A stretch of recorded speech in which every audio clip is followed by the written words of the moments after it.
Good morning. The state of South African stadiums in the townships continues to dilapidate as some sporting venues are left in ruins.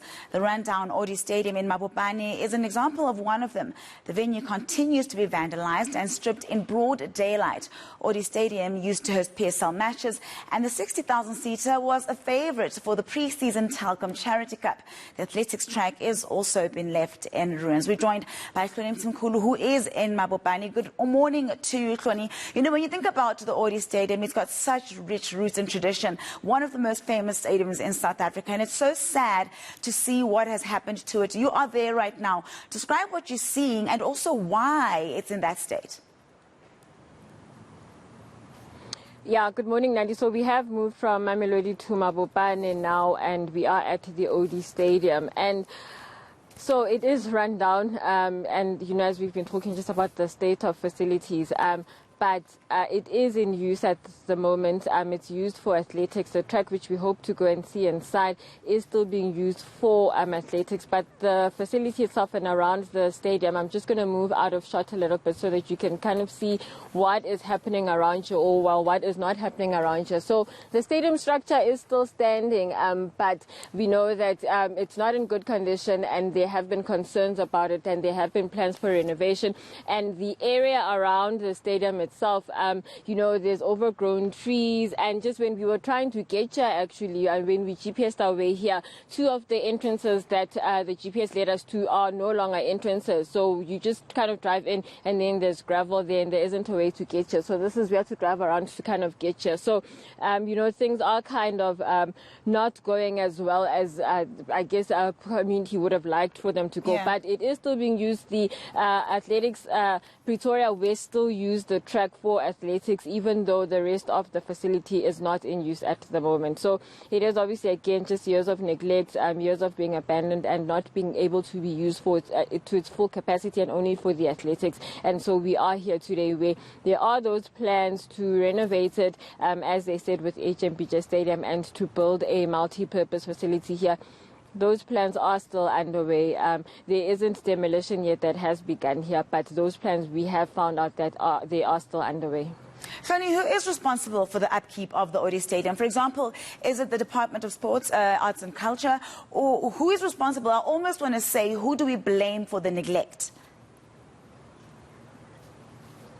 Yeah, so as with the HMBJ Stadium, so that was under the Hloni municipality, and then that was given to the department of the Gauteng department. And the ODI Stadium, the renovations are also going to be done by the Gauteng department. They also gave an update about the plans that they have for that stadium. So we're hoping that, you know, that plans will continue. I just want to say that when we were coming here, we drove past the Caledonian Stadium, right, in Arcadia, in the city. Yeah. In the center of Pretoria, rather, and renovations there are starting. And by what I was told, that they kind of started in November, and then the actual work of demolition started around February, March. So I think they're in line with what is happening at HMBJ, and hopefully that means that the work at this stadium will also begin soon, because if those two stadiums are underway, possibly means that things are starting to happen. But hopefully the Gauteng department may update, if not the Sports Portfolio Committee, maybe just a general update on the state of things here as well. Hloni, when you look back to the 2010 World Cup, before and after, there was all this talk about the legacy that the World Cup will leave behind, that the fact that infrastructure will be improved upon and taken care of. Have you gotten any explanation as to why that has not happened? You did mention that there are plans to improve the stadium and maybe use it once again. But what happened to that legacy that everybody was talking about? Yeah, you know, and I want to link this back to on Monday when we were talking about the railways and how the Nasrec station was built, and it was part of the legacy aspect of the 2010 FIFA World Cup. And there was all this talk about that sort of thing happening, you know.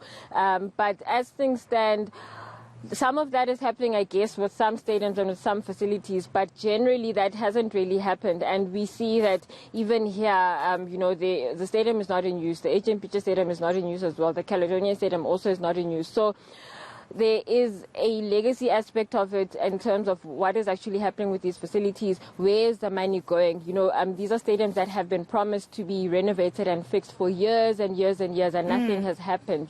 So there's money that was spent, obviously, but where that money is or who's responsible, who's accounting for that sort of thing, we don't know. But we do know that the housing departments did say that the funds that have been misused in the past. So it was an admission, I guess, that in the past or previous administrations or previous people that were in there did misuse funds, because it doesn't make sense that all these promises were made 10, 12 years ago that these stadiums are going to be fixed, and nothing has been done so far. And at some point with this stadium, the community just decided that they would fix up what they could, they would clean up where they could, and that's why the Pretoria West Athletics is run here. So they decided that they would do what they could do. So it's the community kind of taking it on, taking responsibility for their own facility and doing what they can. But there's only so much that you can do as a community, because the infrastructure, the structure itself, the community can't take that down, can't fix that. That needs actual demolition work and proper structural engineering work and stuff to fix that. So that will happen, I guess, but in terms of who accounts for what's happened over the years,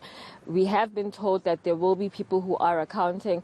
Whether that does or doesn't happen, who knows. But also, what about the community? Whether the people do or don't account, what happens to the community here? They've been left without a facility or having to kind of scrounge around for a facility and kind of see what they do. And at the end of the day, they are the ones who are most disadvantaged by the state of things as they are.